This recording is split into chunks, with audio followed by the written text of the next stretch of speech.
View from the Gutters, episode 126.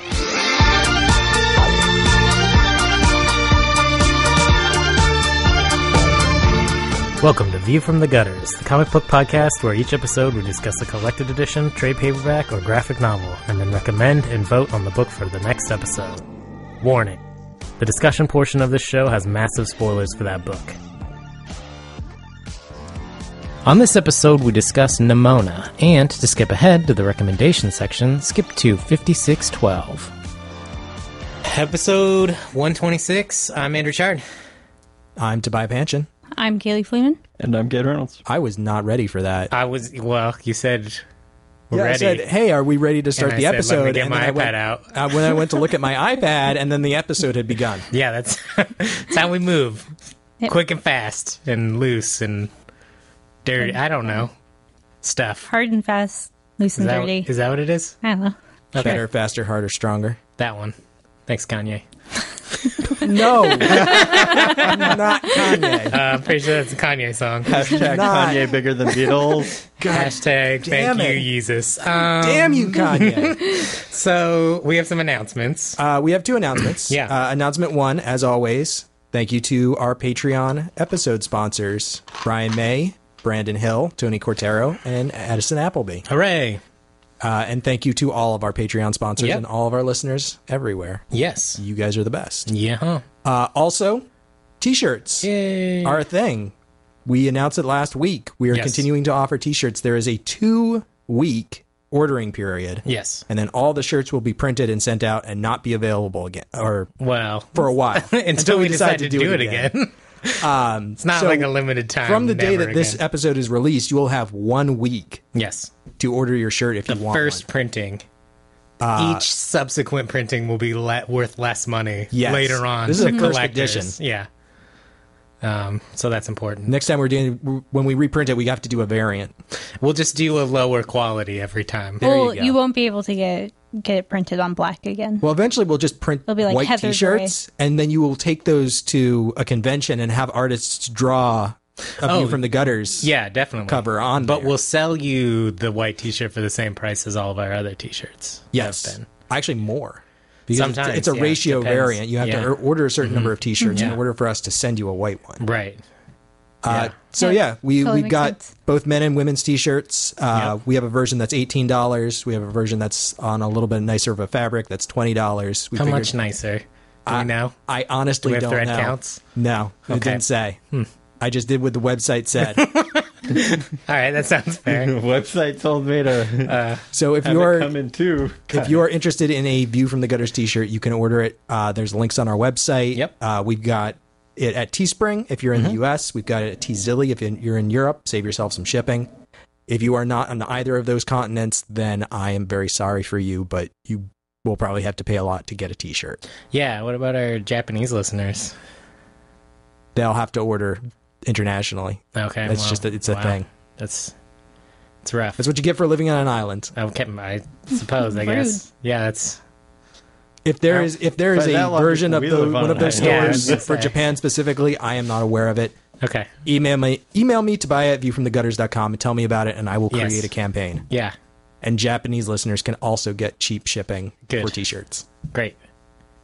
Sounds good. End This of week- announcements. Yeah, this week we'll be talking about Nimona, Yes. which was a fan pitch. I believe it by was Brian May, Yeah, yeah. it was Brian. However, Toby, you've pitched this before. I have. Do you want to start? Sure. Cool. I really like this comic. It's nice. This is a good comic. There you go. That's a nice comic. It's real nice. Yeah. So I first found out about Noelle Stevenson. Stevens? Yeah. I always, No, it's Stevenson. yeah. Noelle Stevenson. It's Yeah, Noelle sure, Stevenson. whatever. Because I remember getting her confused with Neil Stevenson. It's Ginger Haze. That's Yeah. all I know. I always make that mistake in my head, and I say it right, but I think I'm wrong. But I first found out about her a couple of years ago at this point when she posted a comic to her Tumblr complaining about how, as a female comics creator, she cannot go into a comic shop and receive service. Like, Yeah. people treat her in derogatory ways, in any number of different derogatory ways. And it was a well-done comic, and I was interested. I wanted to find out who had done this, and I found out that she did this webcomic, which was like about halfway done at that point. And I just absorbed the whole thing. I freaking got it. I got into it hardcore. And I really like it. It has that, I don't know, there's a certain sort of style that I associate with a particular group of female webcomic artists that I would almost call conversational. It kind of, I mean, I guess it has sort of an improvisational feel to it in the way that a conversation feels would. spoken. A lot of the dialogue feels like you can hear the like quippy back and forth. Yeah, like it's Like very Bendis. far away from traditional superhero comics writing, which is very stilted and, you know, it reads like dialogue. Yeah, This absolutely. doesn't read like dialogue. No. It has a much more down-to-earth kind of feel that I really appreciated, and I liked the relationships between the characters. I like the fact that, you know, you've got Blackheart and Goldenloin, and they've got this relationship. They have this past that I don't know if they like directly ever say like they were lovers specifically, but it's very heavily alluded to. Well, they hold hands at one point, or like Goldenloin goes to, like, he reaches for Blackheart's hand and is holding it, and Blackheart takes his hand away, which is something you would do if you were in a past relationship and trying to bridge that gap. But they were obviously extremely close, regardless. Right. But, you know, this is the sort of relationship that I think gets read into with characters like Kirk and Spock or Batman and the Joker. But very rarely is there... Is anyone really shipping Batman and the Joker? Oh, God, yes. Oh, my God. That's not a thing. That is 100% a thing. I don't know about that. It's one of those things that you get uncomfortable with. I feel like the whole Tumblr verse actually gets a little uncomfortable with it. I feel like that's a mostly Reddit thing. I don't... Yeah. I've seen plenty of comics shipping Batman and the Joker. I have yet to see one. The It- one that it is only a thing. the only one that makes me uncomfortable is Steve and Bucky. And they do that for the movie versions, which I get it, they're a little bit closer in age, but like Yeah. Bucky was like 10. Yeah. So that's a little odd. No, I can see that. So But yeah, That's- I mean, I really enjoyed this for its unusual depictions of character relationships, things that you don't necessarily get a lot. I really liked the setting. yeah. That weird kind of fusion of magic and science where they have cell phones and TV shows, but then also magic knights. Yeah, well, it's weird because it's like a blending of high fantasy and I don't know if you call it high sci-fi, but whatever the equivalent of that is. And it's blended, and they aren't. Neither one of those elements is lessened yeah. to kind of dampen down for the other or anything like that. Like, they're both very much there.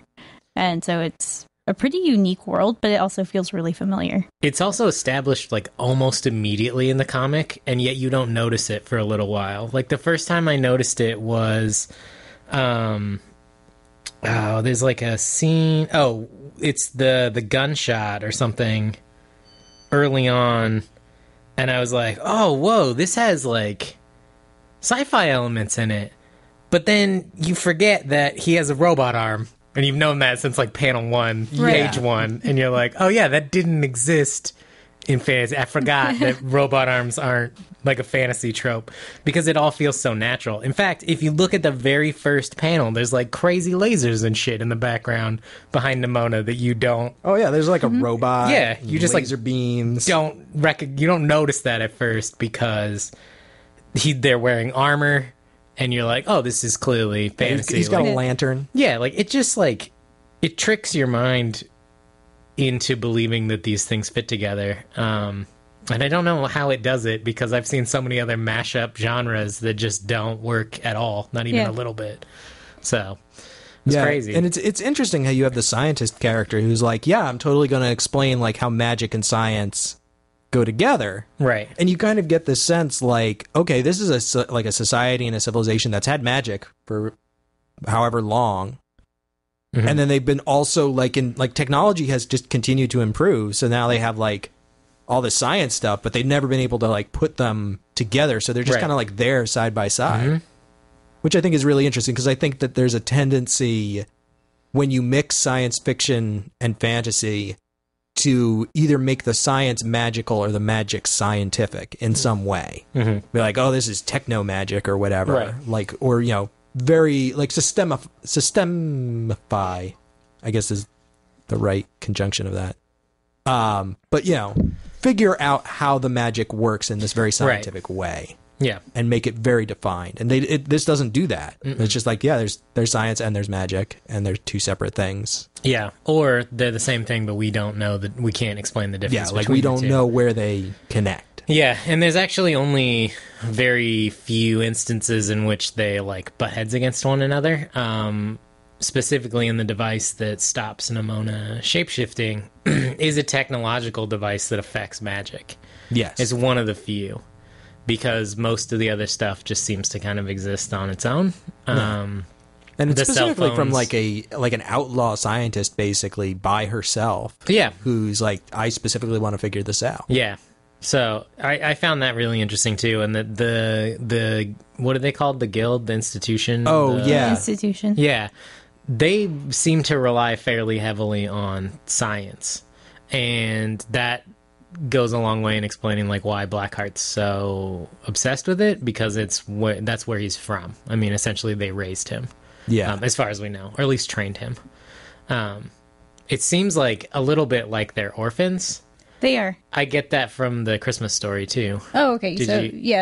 There's the Christmas stories in the back, and the on her Tumblr, she's kind of gone into it where it's like she didn't over-explain anything, but it was basically they're the ones that showed promise, and so the institution picked up him and Goldenloin to train them to be heroes. Yeah. So the institution kind of was their family, and I don't know. I think there's a good amount of character drama between the two of them. Yeah, well, like you said, it does a really good job of not over-explaining things. Like, it just puts things on the page and lets you draw your own conclusions about their background and the institution and their relationship and all of those elements. Yeah, sometimes I find it a little frustrating because, like, I don't necessarily buy Goldenloin's version of what happened with the lance. Because he's like, oh, I forgot. I didn't realize it happened, you know? You know how so when he's telling a story when they're locked up in prison, and he's like, it wasn't my lance, they gave me the lance, and they were like, make it happen, any means possible, and then it was too heavy, and he got knocked off his horse, and by the time he, like, kind of came to, he had shot Blackheart's arm off. Like, I don't necessarily buy that that's the whole truth. I think that he was saying that he had, like, blacked it out. Like, he had denied to himself for so long that he had done it. Like, he really believed that it wasn't his fault. Yeah, and I think that some of that, like, vagueness leads you to kind of lean in your mind which way you want to interpret it. And I think that that's, like, in some ways a really big strength, where the author kind of lets you decide what happened. Yeah. Which version do you believe? But I find it a little frustrating sometimes because I'm like, I kind of actually want to know what happened. Like, I wish you would just, like, definitively, like, a third party would tell me what actually happened, because you only get it from their points of view. Well, you get it with Nimona too, and her backstory. Yeah, absolutely. Like, I think she has 3 different iterations of what happened to her. There's the witch in the hole. Yeah. Which is brilliant. Which is, like, my favorite part, when she's like, I'll turn you into a dragon. Blackheart's like, but her plan was to turn the 6-year-old into a dragon to get out of a hole? Like, what? Yeah. Like, even he doesn't believe that version. Yeah. And then there's the version where they experimented on her. Is that the one where she's locked in the cage in the hole in the ground? Yeah. Yeah. And then there's kind of one that Blackheart seems to construct, and it's not like a flashback like the other ones, but there's definitely sort of a story that he's starting to build around her based on what he can piece together. And so you have to kind of try to figure out, well, was she always like this? Was she like this ancient monster that has been like this forever and always? Was she replaced the little girl? Yeah. Like, pretended to be that little girl. Well, I mean, was there ever a little girl to begin with? Well, the villagers, so yeah, maybe, but there's also the villagers that are like, oh, we found, in the one where she's locked in the cage in the ground, they're like, the villagers, most of them are dead, but her family finds her, and they're like, that's not our daughter. Like, the monster killed our daughter and replaced her. Like, that's not her. Yeah. So in that version, yes, there was a little girl. Yeah. But in some of the other ones, I don't know. Yeah, but I really appreciate the indefiniteness of it, and the indefinite note that it kind of ends on. Yeah. With, well, it ends like going Mad Max off. movies. Yeah. Where it's just like Max just pieces out. Yeah. On it's to interesting, another 'cause, I adventure. mean, Conan ends like exactly the same way too. It's a very abrupt beginning where Nimona just shows up. Yep. And she's like, yo, I'm here. Like, let's wreck some shit. And then at the end, she just takes off. Yep. And, like, that is a Nimona story.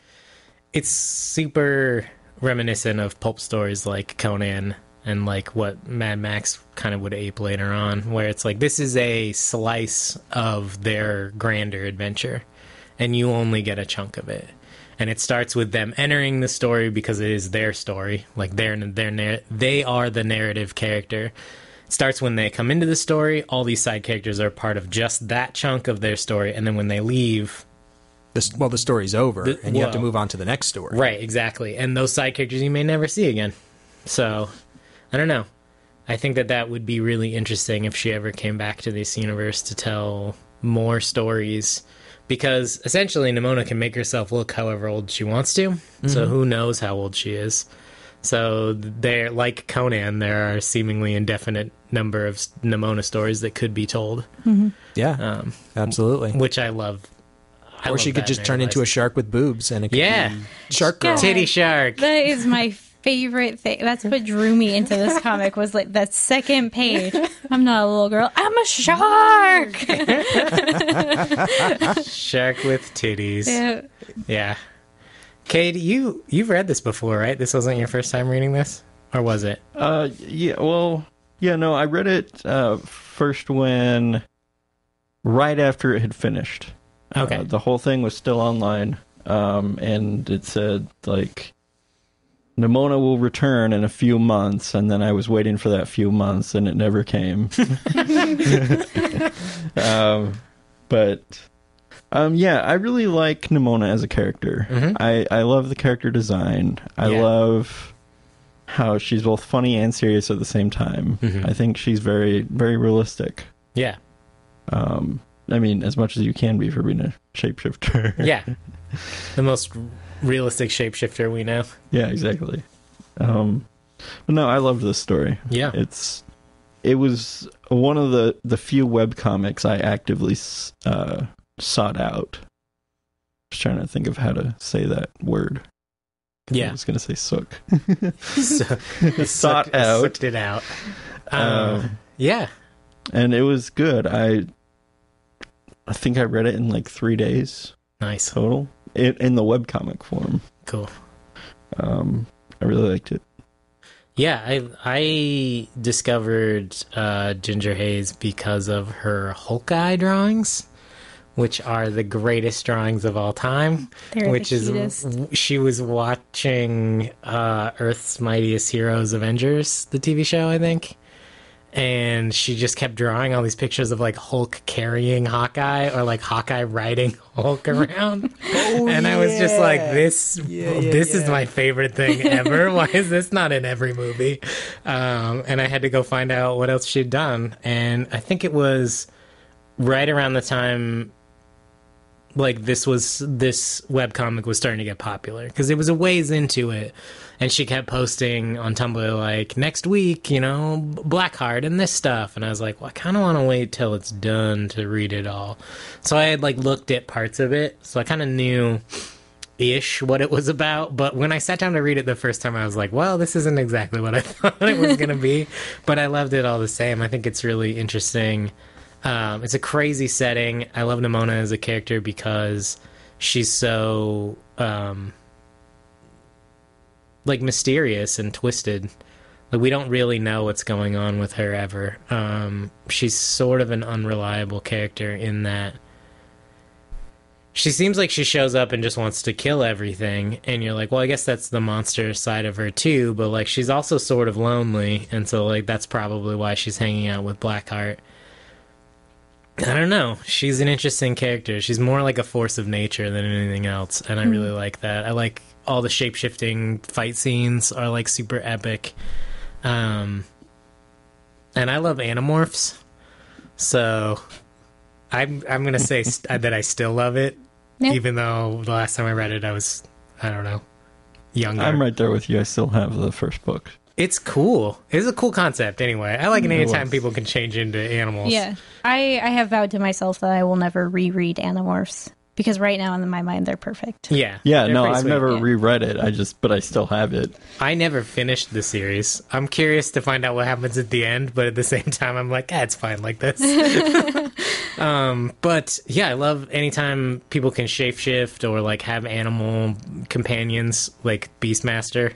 And I love all the fight scenes where she'll like turn from like a really big animal into like a really small animal to like attack a specific guy. Mm-hmm. And I love watching the art evolve. Oh, yeah. In the series. That was really incredible to me because I didn't realize that it was evolving as I was reading it. And then I went back to the beginning. Yeah. And I was like, what is this? Yeah.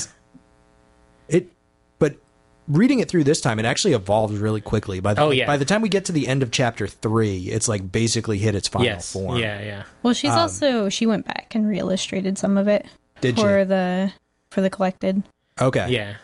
So. But it's still like it's pretty astounding to me how quickly it gets to like the finished product level. Yeah. Especially because I mean this was her art school project. Like she has not been a professional comics person for a very long time. A couple of years, I think. Yeah, I mean a couple of years at this point. Yeah. This started in like 2012. And at that point, she was still doing it. She did it for her art school project and then kind of did it for fun. Right. And she's been doing a lot more professional stuff since then. I mean, she's done Lumberjanes. Mm-hmm. She's stepping down from that. She co-wrote Lumberjanes. Yeah. She didn't do any art on that book.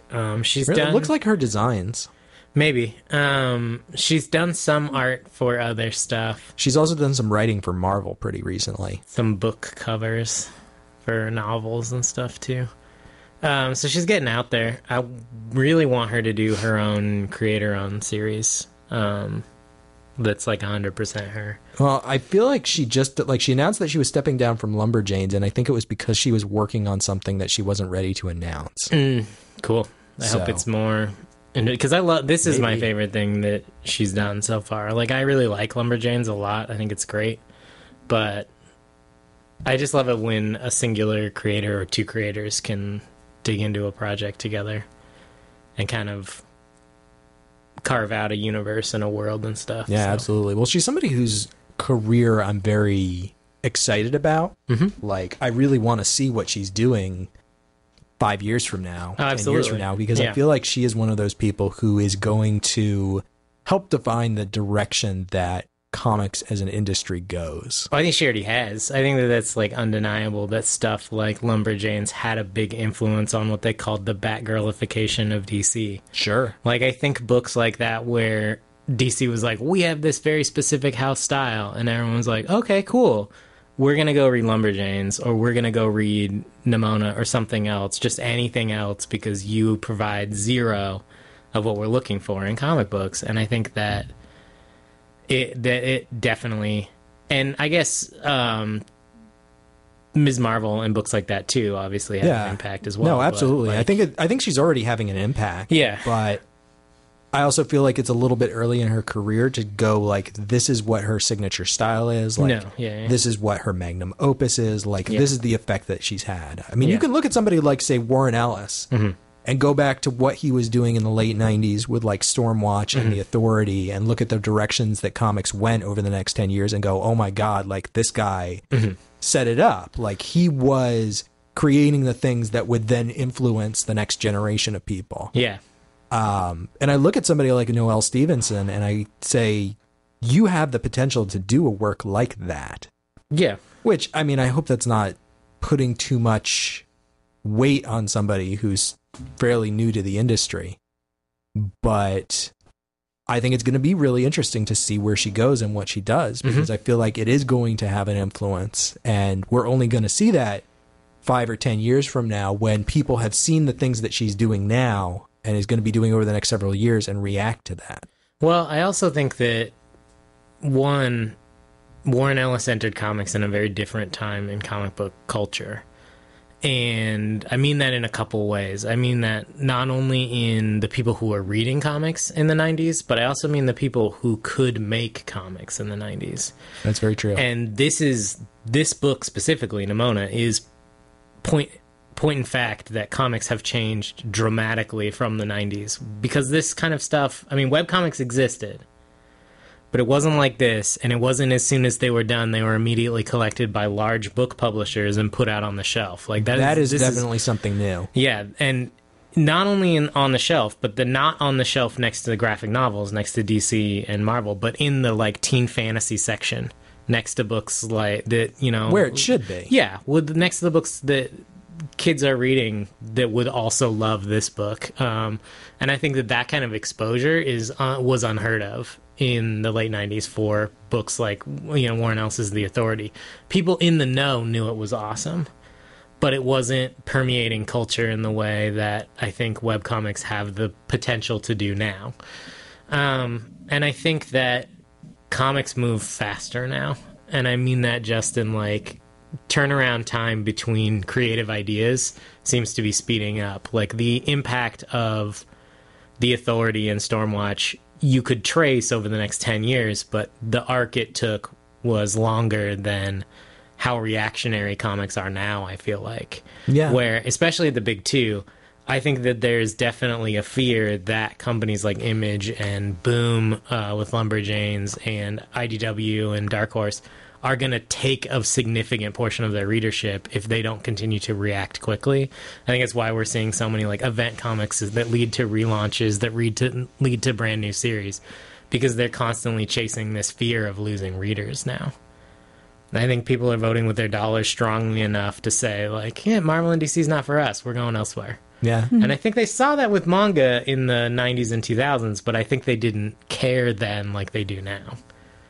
So, I don't know. I think they're not the giants they were back then. Well, I mean, giants, Marvel was having some problems in the 90s, but in the 2000s, yeah. Marvel was going bankrupt in the 90s, but they were still a overwhelmingly large proportion of total comic sales. Yeah, absolutely.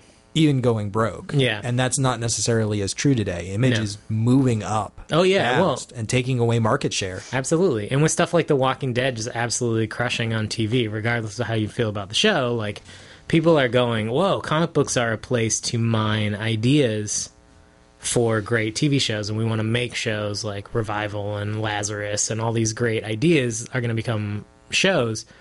And when a production company goes to start to make a comic book show, they can't afford Marvel and DC properties. Yeah. And to be fair, Marvel and DC already have their own production companies with Warner Brothers and Disney. So, well, it's also important, I think, to consider that Marvel and DC are kind of playing in a different league than everybody else. Yeah. Because I was actually just reading this thing by Kieran Gillen, a blog post that he did talking about The Wicked and the Divine and their sales numbers. And he broke it down, and he said, like, as an independent creator, like, if you're selling 10,000 copies of an issue, like, you're doing okay. Yeah. Like, you're hanging on. If you're selling 12,000 copies, like, you're okay. Like, you're getting by. You're fine. If you're selling 20,000 copies, like, you are buying all of your friends' drinks every time you go out because you are doing phenomenally well. Right. But then you turn around and you look at Marvel and DC, and if one of their books is selling 20,000 copies, that book is on the chopping block. They cancel that book is going to get canceled in a heartbeat because they want to move on to something that's going to be selling 40, 50, 60,000 copies an issue. Well, there's overhead. Yeah. Well, they have huge editorial staffs, corporate and administrative. Like, the logistics are hugely different for what they're doing versus what everybody else is doing. But what's important to note about that is that Image or IDW or Dark Horse don't necessarily need the market share that Marvel and DC need. No. Because, like, you know, as a creator at Image, like, you can sell 20,000 copies and you're just like, oh shit, well, I'm going to buy a house this year because fuck it, I'm making all of the money. Right. Like, you don't necessarily need to post those huge numbers. No. And indie musicians went through that kind of revelation once, you know, printing your own CDs and all of that stuff became so much cheaper, because if you're selling 10,000 CDs at a record company, you're seeing 1% of that, 10% at best, and you're not really getting paid. But if you're selling 10,000 CDs that you hand printed or paid in front to print, and now you're making $15 a CD, like, you're doing really well. Like, it's a massive difference between being a mildly successful indie artist as opposed to a failing recording artist at a record company. Like, you're selling more CDs as a failing recording artist at a record industry, but you're not making any more money. It's the same kind of deal. And I think that the way that Image and any creator-owned studio can really get ahead of that is these creators are coming to them, teams of 2, 3, 4, with these great ideas, and the work's pretty much already done. There's less overhead for Image. I feel like Image is kind of like the iTunes, where it's like you take your stuff there and they get it out for you. Yeah. And you get more of the money. And you still own it the same way you still do on iTunes. I mean, I don't know how the payout compares, but I'm sure it's comparable. Yeah, it's a distribution. Image Comics and those comics are like comics distributors. Yeah, well, it's printing, it's distribution, it's, I guess, some degree of marketing. Yeah, there's definitely ads in their books. But... Yeah, I don't know if that's curating. Like they do advertising for you or they give you access to advertising mechanisms. Like, I don't know how that aspect of it works. No, but I mean, it's easy to see that comics have changed a lot in 10 years. And so while I agree with you that it may be too soon to say that Noelle has had a major impact on comics, I think we'll see it sooner than we saw for stuff like Warren Ellis and Stormwatch. Yeah, that could very well be. Well, it's a part of this, I guess, Tumblrification of a lot of comic consumption. You see this instant feedback. You see people responding to single images, single panels, whatever. And so you get this direct feedback. And because of that, you have the whole market changing on a much faster scale than, 10, 20 years ago than would have ever been possible. Yeah, Curtis Weeb in the Q&A that he did at the local signing that he did, was talking about how he has people that are like, oh, I saw this image on Tumblr, and he knows exactly which one he's talking about because that post with 80,000 views is responsible for a significant number of his readers finding the book. Yep. That's how I found Rat Queens. Yeah, and so... I found out about Nimona because of a Tumblr post. Yeah, same. So I think that kind of social media advertising is a big deal, but I think also... because both Rat Queens and Nimona are going to be television shows or animated in some way or another, that reaches an even larger portion of pop culture than it could have as just a comic. So. Yeah. Well, I mean, it's important to note that while Nimona is a print comic now, it's, it started out as a webcomic. And with webcomics, you don't have to wait a month or 3 months or 6 months to find out how it did or what the audience reaction is. Right. You post a page, you get you draw a page, you post it, you get reaction that same day. Absolutely. And so, as a webcomic artist, even the outcome of the story of your book can change. Absolutely. Depending on what the audience reaction is. If they're like, we don't care about this character, we love this character instead, we want you to focus on them more. And you go, well, okay, maybe I can reframe this a little bit and make this more interesting. Well, this is obviously what people are interested in. Even Curtis Jeff talked Jock's, about that. Questionable Content was a great example of that. When you read it online, you can actually see what people said the day that it came out, and just from reading those, you can see where he put in their own ideas later in the story. Well, even Curtis talked about that with the hashtag 4Daves. Yeah. How he was going to kill all of those other teams off at the end of the first 2 issues, and then all of the hashtag 4Daves followers on Twitter, and he was like, I don't know that I can actually kill those guys off now. So even just social media in general. Never kill Orc Dave. Yeah, I mean, I don't know that they can now, but that kind of social media feedback has got to be crazy different for an artist as opposed to someone who was writing comics 20 years ago and maybe getting fan mail letters after you've already written the next 6 issue. They were behind and you were ahead, so it was a long time for you to get feedback. Yeah. It's pretty interesting. Before we are thoroughly off topic on the book, there was a couple points I wanted to talk about. Yeah, go for it. Because I took notes, damn it. Yeah. Even though you don't have your Lisa Frank notebook. That has been or retired. a Lisa Frank pen. No, but I have just- Lisa Frank stickers Right. on my notebook. I guess that's okay. And also sparkly dinosaur stickers, so I feel like it counts. And also a handsome view from the gutter sticker. Yes. Yeah, that too. It's not so handsome. Wow. Excuse me. It's not like we made it. You apologize to Eric Troutman right now. We're not worthy. We're not worthy. Well, it's mostly because Toby's hands touched it. Oh, that'll ruin anything. It marred it. No, I get you. Unfortunately. I breathe heavily on every single one of those stickers. Yeah, that's why they're. Yeah. You can't tell people that. Someone's going to get like SARS or pneumonia and they're going to sue us. But I can prove that I've never had either of those diseases. Well, I Can you? guess. Yes. Can you really? Yes. Yeah, when I was don't the think last so. time you were at a legitimate doctor and not a back alley You could doctor? do a test. All right. They well, find sure. antibodies. Okay. I don't you have say them. so. I'm okay. Infect me with SARS right now and see if I get sick. Well, then we'll definitely get sued. I'm not a doctor, Toby.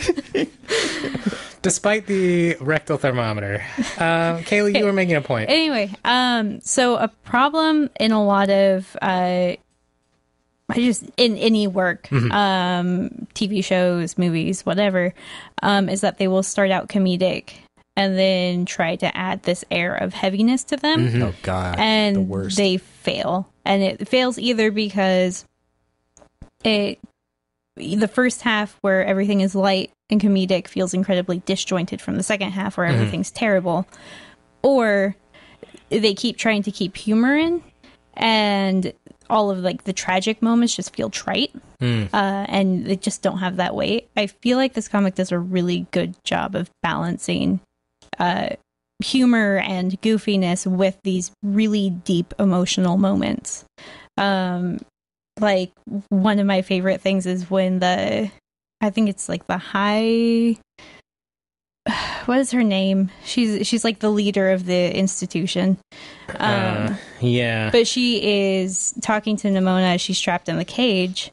And she said, well, I guess you would know a monster when you see one. And she's like, yeah, like you, are you a goblin? And there's like 3 panels where she's like, no. And then blank panel, shut up. And it's just like, it's such a good balance where it's still silly and the art still works. It's still brightly colored. It still has all of the same elements as lighter moments, but you still feel the emotional sting of these moments. Well, I think the difference there is that a lot of those comics start out as kind of comedy, slice of life, joke of the day, like no real story, no real character development until they're like, oh, whoops, somebody got brutally murdered. Everything is dark now and incredibly serious. Like, and there's that incredible tonal change. And while this is lighthearted and funny at times, it's not a comedy at heart. Like, No. page 4, we start getting the first flashback with Blackheart getting his arm blown off. Yeah. And people die like really early on in this book. Like, Yeah. yes, they're background characters, but like the threat of death is Like- still there. From the very beginning, like we have this sense that there is a larger story going on, that not everything is like it seems, Right. and that there is a depth to these characters in this world. Like, Right. there's never a moment where it's like, ha ha ha, cranky old Mr. Blackheart slipped and fell on a banana peel. Right, And now yeah, we're going to tell a fart joke. It works really well in that, and it balances it. And you don't, for me, I didn't realize how attached I had grown to a lot of the characters until something threatened them. And then I was like, oh God, no. Like, Yeah. like you can't do that. Yeah, Like, and no, absolutely It actually not. happens pretty quickly, too. Yeah. And But I think that that's part of the genius of Stevenson's artwork, is that her characters are very emotive and very expressive, and you emotionally identify with them very quickly. mhm. I love their bendy arms, Yes. like a bunch of Stretch Armstrongs or something like that. I love the colors in this book too. Like she colors all of her own stuff, and it's ridiculously good. It really is. It's got a very, I don't know, almost like glinty quality to it at times. It's so moody, it's so atmospheric, and then all the lighting effects start to come in as things get really dark, like when she's trapped in the bubble and like everyone's under different lighting. As you go panel to panel, it's incredibly well balanced. Yeah, there were some really great palette choices with the flashbacks and then with the mood lighting. Yeah. It's very cool. Their character designs are so cool because everybody's got such a unique and different body shape and size, and Nimona transforms into like different dudes all the time, and they always look different. Or she looks like two different little girls. The little boy that she transforms into too. So like, she's a very interesting character in that she can look like whatever she wants. Well, and she identifies as those characters, like as those people when she is them. That was something Stevenson was talking about on her Tumblr. Somebody asked, well, is she gender fluid? Because she turns into all these men all the time. And she's like, yeah, absolutely. Why wouldn't she be? What shapeshifter wouldn't be? Yeah, she's not locked into a form. So, of course she's gender fluid. Of course she'll identify as whatever she is. She's species fluid too. Yeah. But it's nice to have that character that's like solidly queer, and there's no kind of tiptoeing around it or hinting or like that nudging. It's just like, no, this is a gender queer character, and that's who they are. She does a really good job as well expressing through the artwork when it is Nimona, when she's shapeshifted to look like another human being, or even when an animal, like using color and expressions and framing, like very quickly identifies to you, like, oh, that's Nimona right there, even though she doesn't look like herself. Yeah. Well, and one thing I was noticing too, I'm going to have to go back and look at all of the animals, but there's certain things about the animals and in their body shapes that kind of shows that it's Nimona, other than just the coloring or just the lighting that's around her, things like that. Like the cat that she turns into has a body shape that's very similar to Nimona's human form. And I thought that was interesting. If you look, some of the other animals that she turns into are similar. They have similar curves and lines. I love all of the like shape-shifting tomfoolery that goes on, though, especially really early on when she like shapeshifts into the fox and like bites that one guy and then turns into a little girl when the soldier's gonna hit her, and it's like, oh no, and then like runs behind him, grabs his knife and stabs him in the back. Or later on when she like paints that rat pink to distract somebody. Like there's just so much cool like trickery in that character. It's great. I don't know, it's a fun book, and she has so many emotions too that she goes through. I love the scene where they're watching the horror movie. Blackheart's like, this is not scary, like zombies are awful, this is really dumb, how is this scaring you? I like all of that stuff. I love the relationships between characters, because this story is just as much plot driven as it is relationship driven. And it's nice, it feels real. The dialogue between characters feels real. The feelings between characters is real. And it's something that you can easily immerse yourself in. Yeah. Plus, it's got a sweet dragon bank heist in it. Yeah. Right? Who doesn't want that in every fantasy comic? And it has Blackheart riding on Nimona. She's a Triceratops. Yes. And charging into a bunch of guards. Yeah, which was fantastic. Well, I really loved Blackheart as a character. Just this idea of, he was raised by the institution, and they kind of like cast him aside, but not really. Like he's still kind of working for them as their like designated bad guy, even though he's also working against them at the same time. Like there's a lot of conflicted emotions going on there between him and the institution and Goldenloin. Well, they use and like him, his desire to like actually like help the kingdom. Right. Yeah, they use him as a figurehead for everything that's going on wrong with the kingdom. Like they tell the public, like, oh, it's that villain, Lord Blackheart, but in reality, he's only a villain to the institution ever. Yeah, he never hurts the people. And so I think that's interesting that Nimona comes to him because he's a famous villain, but like how much does she know about what he's trying to take down? No, apparently nothing. Maybe. Or maybe she knew about the institution the whole time. Maybe. You don't know. You can't trust her. Yeah, you really You can't trust a shapeshifter. It's just... They're naturally duplicitous. Mm-hmm. So, who knows how much she knew about what kind of a guy he was. Huh? I find that really interesting about that character, too, is you just, like, you don't really know what her motivation is. Yeah. I mean, because the mission, quote-unquote, technically gets finished when the institution gets taken apart. Was that her goal the whole time? Like, you don't really know. Now she's leaving. Like, why? Why leave now? That's interesting. So it makes me kind of, like, curious about what else is going on there. And that's what I love about a story where you feel like you kind of came in the middle. And that although the narrative character is clearly Nimona, like, that's the character you're focused on, you know so little about her that you can never really tell her motivations. And there's no caption boxes where Nimona's like, today breakfast was real yummy. Like, that just doesn't happen. Mm-hmm. Yeah. So you never see inside of her head ever. I wonder how much subsequent stories would really flavor this one in terms of giving you a better sense of, like, who Nimona is and what her motivations are. Yeah, who knows? We don't have any of that. Well, and the thing about, like, Conan and Mad Max, too, is because they just kind of appear and then shit happens and then they leave, the nice thing about that is it doesn't really color the previous stories, because you still just kind of don't really... You know a little bit about them, but you don't really know. Like, you know they both had, like, kind of a shitty childhood. And same with Nimona. You know she did, too. But you don't know why. Well, unless she was always a monster.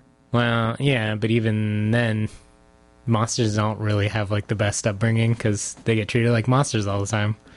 So, who knows? Clearly something was bad in the past, and in the future things happen. And that's kind of, like, all you really need to know to tell an interesting story. I bet you could tell a Nimona story that doesn't color this one. In the same way you can tell Conan stories that don't really, like, affect the ones that come before or after. Mm-hmm. Yeah, I suppose that's true. So I do hope we get her return soon. yeah, I hope there's more Nimona. Yeah, same. I think that this is a great book to have just to be able to hand to people. No, absolutely. Like both adults and children. Well, it's like, definitely, I would not call it all ages, but I would call it young adult. Yes. Like, I wouldn't hand it to a 4-year-old that's like, why is it all the murder? And they might not get some of the, like, darker themes in the book, but I would definitely hand it to a teenager. Yeah. Like, I think you could hand this to a 10-year-old. It depends on the 10-year-old and the 10-year-old's parents. But yeah. I could see that, yeah. Some parents don't really like the idea of indiscriminate murder. But that's fine. Ridiculous. I mean, it's also very discriminate murder. Well, sort of.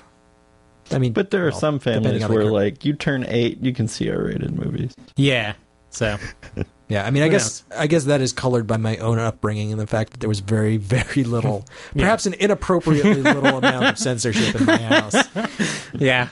I remember the first time I saw, it was not Die Hard, it was Lethal Weapon, and I was like, what is this? Because I don't think I was ready to have seen the level of, like, human torture that goes on at the end of that movie. And I was like... I only have the vaguest memory. But I recall at one point waking up after I'd been put to bed, coming downstairs, and my parents were watching Twin Peaks. And they didn't say, like, go back to bed or anything. Or they're like, well, what are you doing? And I'm like, I woke up. And they're like, okay, well, you should go back to sleep. And I'm like, I'm not sleepy. And they're like, all right. And so I came and I sat and I watched Twin Peaks with them. And I guess they figured that either I'd get bored or tired or scared. Mm-hmm. But eventually I saw something that was way too intense for me, and I'm like, I'm going back to bed now. And they're like, okay. And I went back to bed and had terrible dreams. Yeah, I think my friend's son was like 10. I don't remember how old he was, and he, like, wanted to watch The Walking Dead more than anything. He was like, The Walking Dead, I want to watch it. And they're like, are you sure? Like, I don't know that this is for you. And he was like, no, I really want to watch it. And I think he was 12. And they put the intro on, and he didn't even make it through the intro. He was like, nope, not for me. No, my little brother just, like, a year ago, he'd been badgering me to watch Supernatural. Mm-hmm.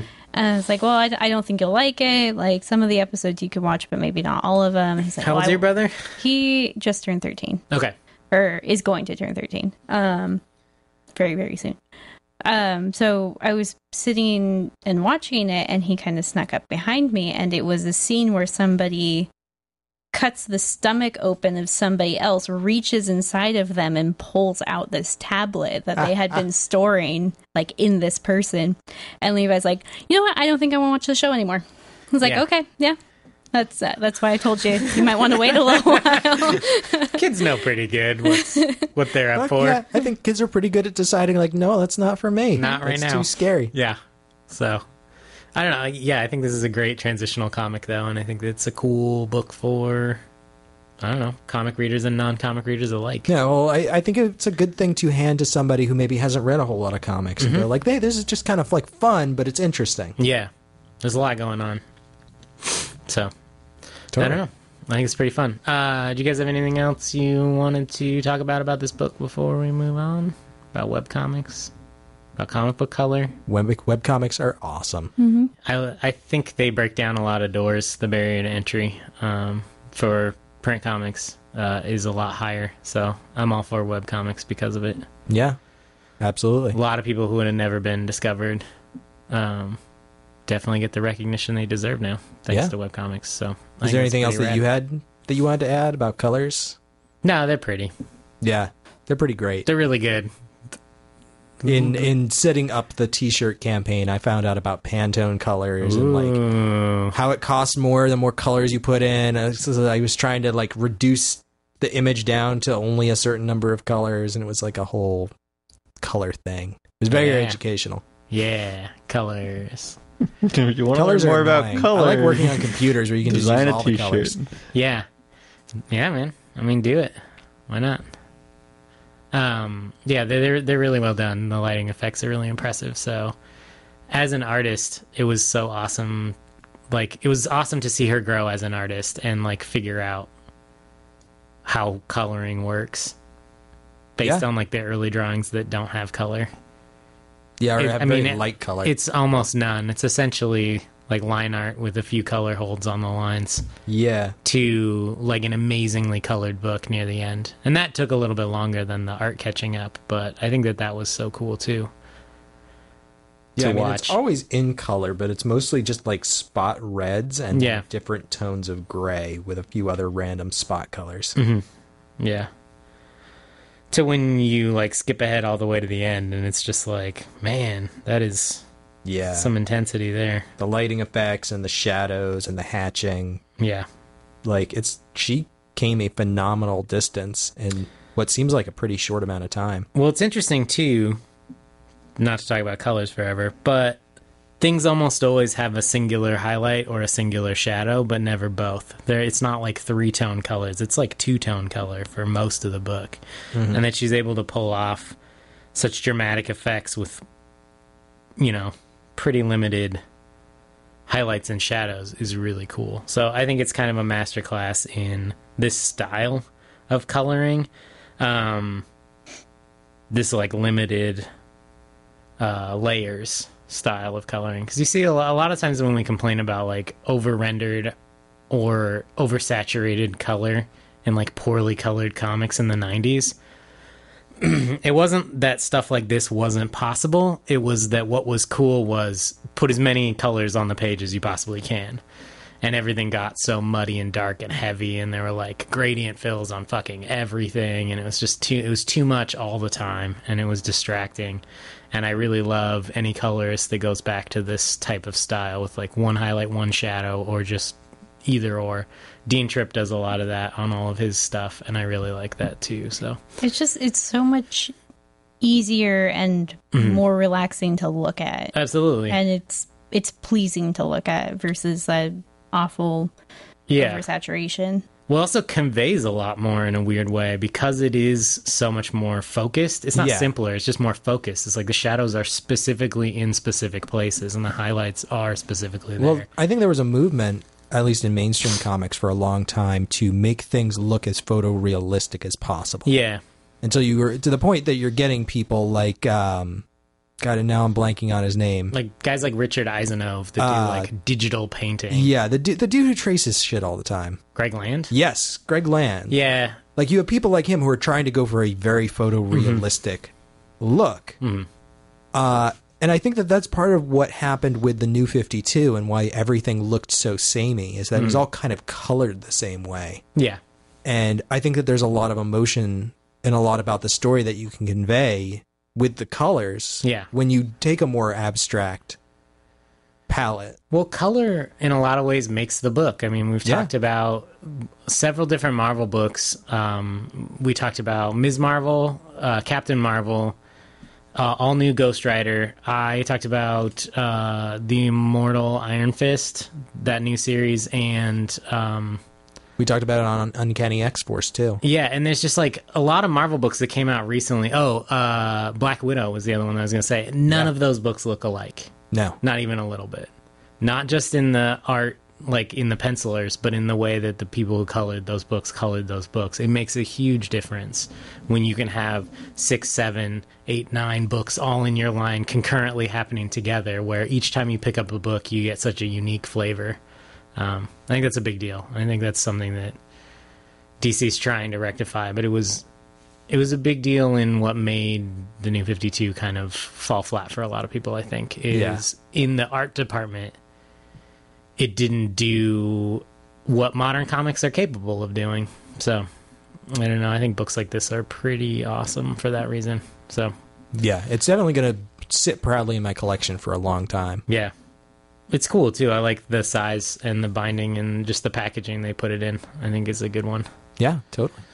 But let's move on to recommendations. Yeah. Cade, what would you like to bring this week? So I've been rewatching Daredevil, the Netflix one, for the third time now. I love that show. It's phenomenal if you haven't watched it. Yeah, it's pretty good. And so I wanted to bring Daredevil Born Again by Frank Miller and David Mazzucchelli. Just because it kind of a new start for Daredevil. This was Frank Miller returning to the series after a long break. Immediately fucked things up for Matt Murdock and started putting them back together. I'd like to read the newer trade that has the 2 bonus issues, the epilogue in it. The original trade did not have those 2. So I think it's 327 to 333. Okay. I think are the issue numbers. But yeah, if you pick up the new trade, it has them. Cool. So that's my pitch, is a new broken Daredevil. New, old, and busted, also broken, and still new Daredevil. Yep. Yeah, I actually like Born Again more than Miller's original run on Daredevil, although that's not to say that it's not without its problematic elements. So, we did... What was the one that we did? We did the Mark Waid. No, we did Daredevil. a Frank Miller... Was it Man Without Fear? Yes. We did Man Without Fear. Man Without Fear. This happened before he wrote Man Without Fear. Yes. This was kind of the capstone to his Daredevil run. But it was after he had stopped writing Daredevil. Yeah, so he wrote Daredevil for a while. Well, he started out as drawing Daredevil, then he took over as writer, then he stopped and I think went over to DC. And then he came back and did Born Again. And then I think he was off doing other things for a while, and then he did Man Without Fear. Cool. So, just in case anyone was wondering. Yeah, because he did leave Marvel and go to DC, because for many of his Daredevil stories, they were like, no, this is something you'd put in a Batman book. So eventually he went and wrote Batman. He Daredeviled Batman. Cool. But yeah, good book. I went to Gabby's recently, and it was one of the staff picks. Mannix loves this book, so he'll never stop talking about it. Yeah. Which is why if we do it, we should just not invite him to the episode, just to be fun. We should specially disinvite him. Actually, I think it was Eric M's pick of the week. Yeah, of course it was Mannix pick. It's like Mannix loves that book. The one thing I will say, if you haven't read this book and you have watched the Daredevil series, this book is in no way kind to Karen Page as a character. No, steel yourself that is against very that. true. Yeah. And trigger warnings. There's Just trigger warnings. yes, all of them. Just all of Drugs, Every trigger warning. abuse, sexual abuse, all kinds of horrible It's- shit. It's Frank Miller. Yeah. Yeah. I feel like that should stop He's- being an excuse after a while. He's not. Oh no, it's not kind an to excuse. women. It's a justification. No, it's more like, this is Frank Miller. You know what you're getting yourself Right. into. Yeah. He is not That's what I'm kind saying. to women. Just full stop. Yeah. He is not. Every book I've ever read with Frank Miller, there's some kind of prostitute. And the first character to die is always a woman. Yep. He just doesn't like them. I'm not going to make any excuses for him. He's not a nice man. He's But- not a well man either. No, well, not anymore. I don't know that he ever really was, but oh well. Yeah. Different discussion for a different day, Yeah. Frank. So, Kaylee, what would you like to pitch? So Kit and I had a really good conversation about a new 52 book, and so I was going to bring that. However, I've had a really rough week, so I want to read something I actually enjoy. So I'm going to recommend Lumberjanes Volume 1, Ooh. which is Noelle Stevenson's, not other, because she has more, but another one of her comics that she's been working on. Cool. And cool. it's super cute. It's about basically Girl Scouts Yeah. in camp. Lumberjanes. And they're great. Yeah, they're really fun. So I read the first issue of Lumberjanes, and I don't remember it super well, except there was like a mystery or a monster or something like that. There's always a mystery. Like, if you like Gravity Falls, Okay. you'll love Lumberjanes, because there is always some sort of like mystery or There's like monster. a bear. There's a woman that turns into a bear. Yeah. There's Who's awesome. boys that turn into raptors. Yep. Things like that. Cool. So kind of supernaturally Scooby-Doo. Yeah. Yeah, it was meant to be a limited series at first, so they're kind of like 5 one-offs near the beginning, and then it got picked up for a longer series, so it's still going now. So it, Volume 2 is coming in October. yeah, Mannix and Matt McGinnis and I all raved about it on Top of the Stack back in the day. So, yeah, it's super good. So, question, Kaylee. What was the new 52 book? I still want to bring it eventually, so I'm not going to say what it is. Okay. But, yeah. You have Skill been yourselves. teased. Yeah. Consider yourself officially teased. Toby. So I am pitching a book that has come out the day that we are recording this. So by the time you listen to it, it's already in bookshops. Mm-hmm. This is Little Nemo, Return to Slumberland Oh, yeah. by Eric Schanauer and Gabriel Rodriguez, the latter of whom you might know from Lock and Key, which is one of my favorite series of the last 10 years. I can't believe you can read that book. You hate horror books. It hits the right spot for me. It's going to be a long run pick. I love, eventually. I love that Yeah. book. I'm just Okay, surprised well, that let me you can put read it to you this way. I read it, and I like it, but I can't read it again. Okay, Too emotionally fraught. that's fair.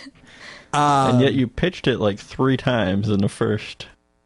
yeah. I pitched it a couple of times too. It's I'm a been big pitched fan several of that series. times. It's Yeah. a great series. It's very hard for me to read, but it's that good. Yeah. But this is not that. This Okay. is something a lot happier Oh, yeah. and funner. More So fun. if you're not familiar with Little Funner's Nemo not at a all, word, this is Toby. a early classic Sunday newspaper comic Mm-hmm. when Sunday newspaper comics used to be like an entire page. Yes. I can't remember off the top of my head the name of the original artist. But this has been like, I think, in the public domain for a long time. And this is kind of a revival, reimagining, kind of taking the initial premise of a boy from Earth who's picked to be the playmate for the daughter of the King of Dreams, Morpheus. Mhm. And he goes to Slumberland and has these weird kind of dream adventures that he's constantly like waking up from in hilarious ways. And it's a beautifully drawn series. It's a lot of fun. It's incredibly imaginative. It's very much, I think, the lighthearted counterpoint to something like Sandman when it comes to dreams in the dream world. Is this a continuation or a reboot? A continuation. Yeah. Okay. So basically, the original series is something that happened at the time that the original series happened, and then this is the same kind of like the same characters because most of them are mortal dream creatures, set in the present day With a new kid. with a new kid. Okay. Yeah. And like the entire series, more or less, takes place inside Slumberland. Like, you very rarely see anything of the waking world. Mostly his bedroom. Yeah. It's super good. It's crazy well drawn. I watched the Windsor movie McKay, again last year. original artist. The movie that's 30 years old now. Yeah. I watched it again last year. It actually held up. Yeah. If you're I my love age, that you might movie. have played the Little Nemo NES game. Yes. Which was nothing I like the remember series. that. No. There was also a sequel on the SNES. I didn't know that. Again, nothing like this series as far as I remember. Eric Shanower, you may have known from the Marvel's Wizard of Oz. He wrote all the Wizard of Oz that Scotty Young illustrated. He's also written a couple actual Oz novels, and he did the Age of Bronze, is that the name of his book? That sounds right. And I fixed his computer. Oh, nice. He was the And- guest of honor at the Olympia Yes, Comics Festival. and I fixed his computer, but it was not an appropriate time to be like, hey, Mr. Shanower, I love your work. Because they were like, we can't get the projector to work.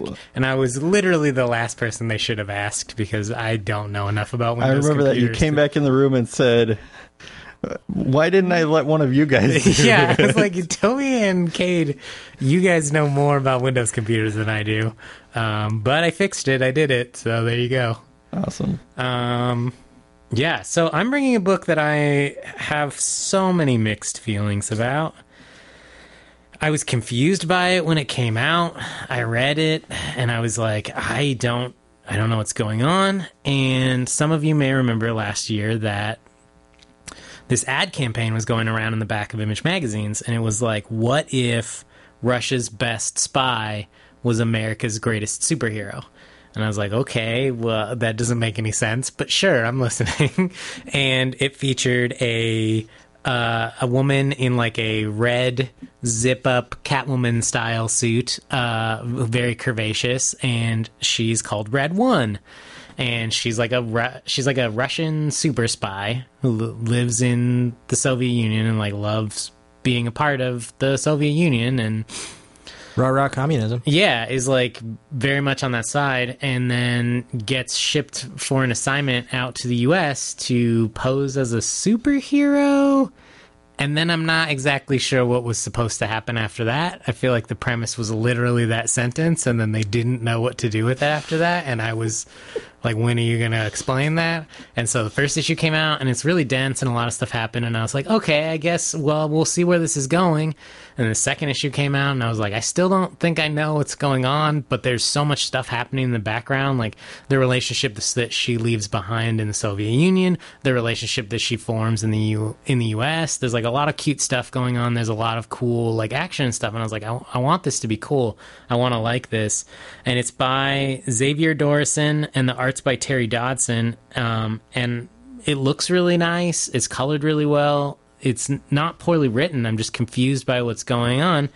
And I was like, well, maybe when the third issue comes out. The week this releases, the hardcover came out, which contains those two issues plus some bonus material in a $15 oversized European-style hardcover.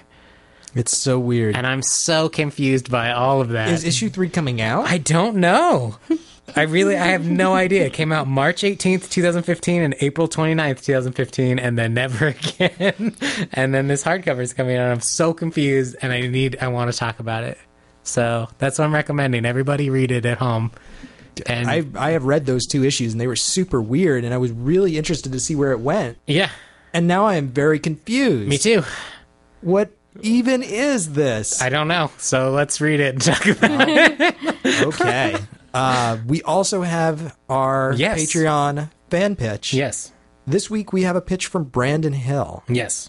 And his pitch, I'm talking to him in the live stream, so I'm just going to read what he sent me verbatim. Okay. Okay, Joe Keating's Glory. Glory was a 90s Image character that got the Prophet treatment, which it also ties into. Glory was Image's Wonder Woman, big boobs, big butt, no personality. Joe picks up the series and makes Glory an awesome, badass, strong female character. So now she's punching arms off. It's collected in the Complete Saga. The story follows a journalist student, Riley, as she goes to find Glory and ends up in a war against Glory's father as he attempts to kill Glory. And apparently this ran for like 11 issues. Some other image heroes appear in it. And Glory is a half-space Amazon, half-space angel killing machine born to bring her people together or destroy them. And it's by Joe Keating. Cool. So. Very cool. That's Glory. Sounds interesting. Sounds like half of the fanfics I wrote in high school. Not gonna lie. Half angel, half demon, half angel, half alien, half demon, half alien. Alien angel / alien Amazon. Yeah, why not? All right. So, Cade, what would you like to vote for? Well, I'd like to read Kaylee's fanfiction. Wouldn't we all? It's all deleted. That's our $100 Nothing is Patreon ever level. entirely deleted. If you give us $100, we'll give you Kaylee's. Oh, I'm sure I have bad vampire. If you give us stuff, $200, we will make Kaylee write a fanfic of a topic chosen by you. And Yes. she'll read it aloud to you. I will send you an audio recording. Absolutely. No, we'll release that to everybody. Okay, sure. Okay. Do it. Well, All right. so, Kate, what would you actually like to read?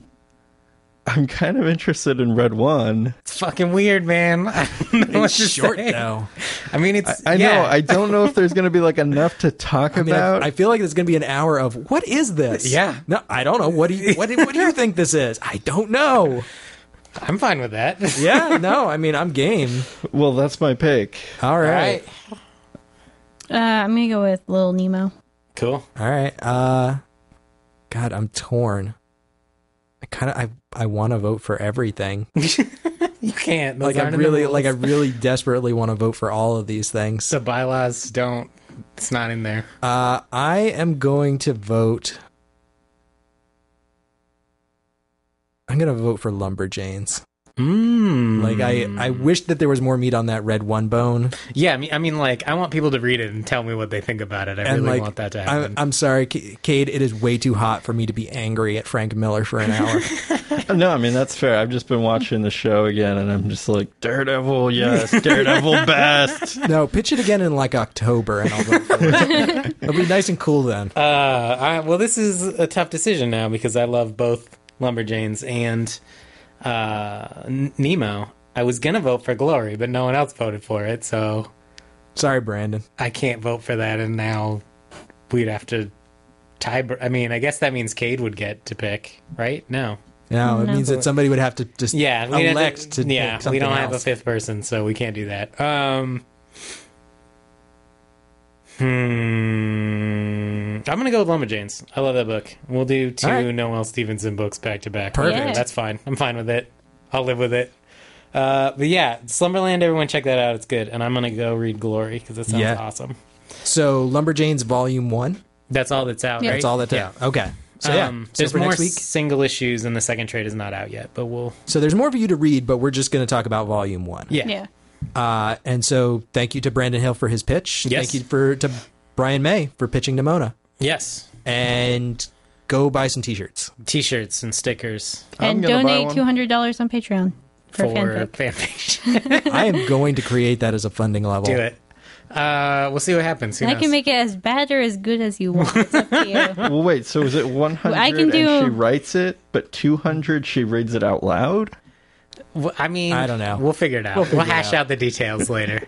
100, it'll be like maybe a couple paragraphs. How about that? Yeah, 100 is to read. You'll get a My Immortal level. Whoa. Oh my God. Yeah. That is I don't know that promising you a can lot. promise that Well, high quality. You'll get at least a couple chapters That of length? of that quality. Not Oh, that length. whoa. I don't have years, but a couple Whoa. of chapters of that quality. Whoa. It's so high quality, though. I Kaylee. know. Are you sure you can deliver? I think I can. Are your fan I fiction will- channels I'm going that to start good? saving up Yeah. $200. I'll start practicing. We'll start a Kickstarter. All Start right. watching Inuyasha. I'll start practicing. Okay. Thanks for listening, everybody. We will catch you guys next time. Bye, everyone. Bye. Bye. Thank you for listening to Me From the Gutters. I hope our recommendations have inspired you to go out and find some new comics you'll enjoy. Join us next time for a discussion of our selected title, but like every week, we encourage you to read all of the recommended books. In the meantime, please leave us an iTunes review. It really does help new listeners find the show. You can also like us on Facebook, subscribe to our YouTube, and follow us on Twitter at ViewFRTHGutters. Feel free to email us at contact@viewfromthegutters.com. please send us any questions, comments, or recommendations you might have. Be sure to subscribe to our YouTube channel as we post new videos every week. And thanks again for listening. And as always, keep reading.